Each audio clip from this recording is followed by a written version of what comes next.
Who likes anti-heroes? The concept of them has been around in comic book history for a while now, but I feel like most anti-heroes that get brought up are like Deadpool or Moon Knight, most other like prominent ones.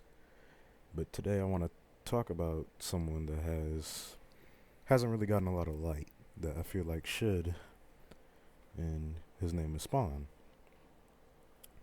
But if you want to talk about Spawn, you need to talk about the actual superhero, and that man is Al Simmons.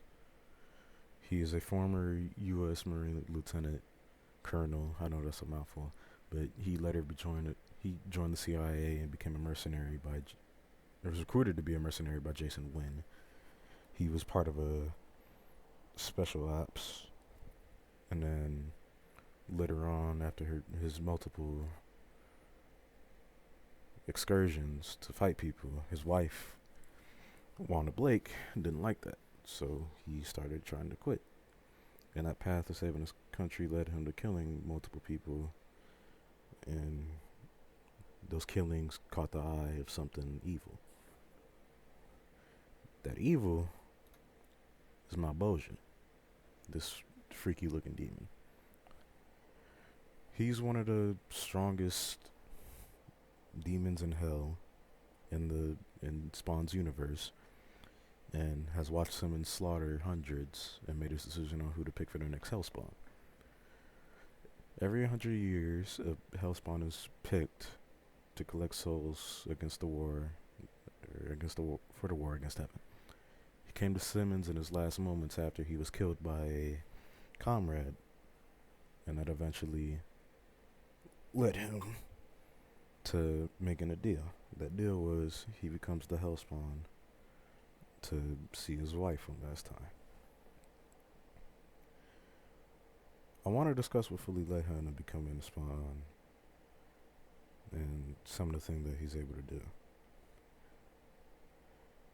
So,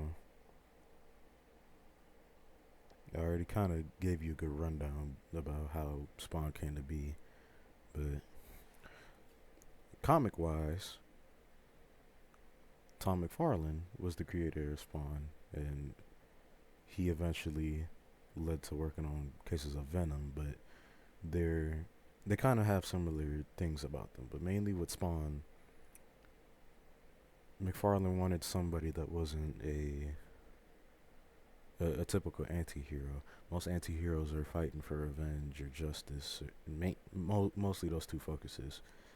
But with Spawn, he did it for love.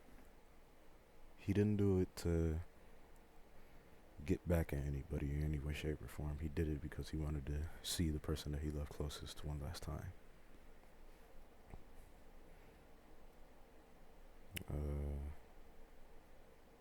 Okay. Now with that, since I kind of already went over what, like, how he got chosen as a Hellspawn, I want to talk about some of the abilities he has when it comes to being a Horseman of the Apocalypse. He has your usual powers: super strength, durability, super speed, and a symbiote suit. Kind of going back to the Venom simulator. It's kind of one of the reasons why he got, or how Venom got his thing, because he wanted the black suit to be different from Spider-Man, because Tom McFarlane didn't really like the black suit. But his suit is constantly around him. It absorbs all the powers of him too, like the energy that he naturally has in him, and he uses that. The suit uses it to protect him, one, and two, his cloak can also move freely to attack, and then he also has these chains. But outside of that, he does have a decent amount of broken abilities. He can use the energy, which I think is ectoplasm. Yeah.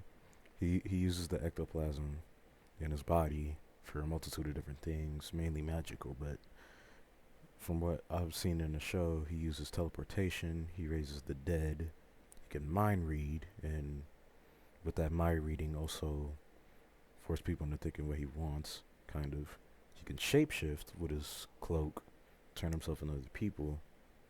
He can regenerate by feeding off of anything negative, and he can also stop time for himself and others. And he mainly uses that to talk to the people that he before he kills them and sends their souls to hell.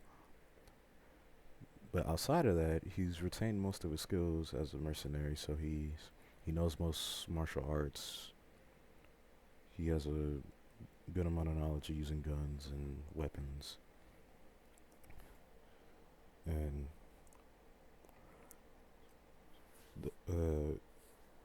Tom McFarlane thought that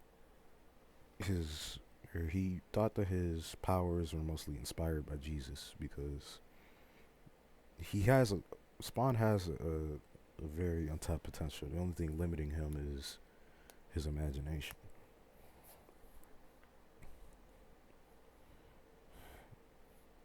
And now I'm just gonna give a short summary of how the story plays out in the show because the comics would take ages.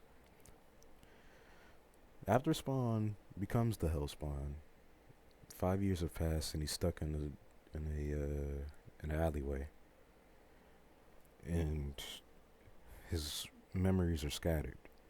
So he starts going around trying to figure out where exactly he is, and he finally remembers his name, and he runs into his corpse.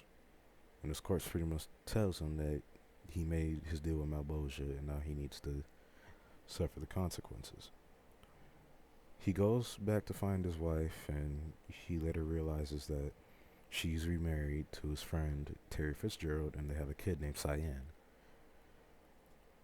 He was very upset at that sight, but he realized that Wanda wouldn't want him, so he goes back to the alleys, which is the Rat City, and he starts living there with most of the homeless people. They saw him as a complete monster at the start, but throughout the story, he talks more about himself, and then he protects the homeless people from cops, murderers, general threats, and a few other issues. But he's usually only doing it out of justice.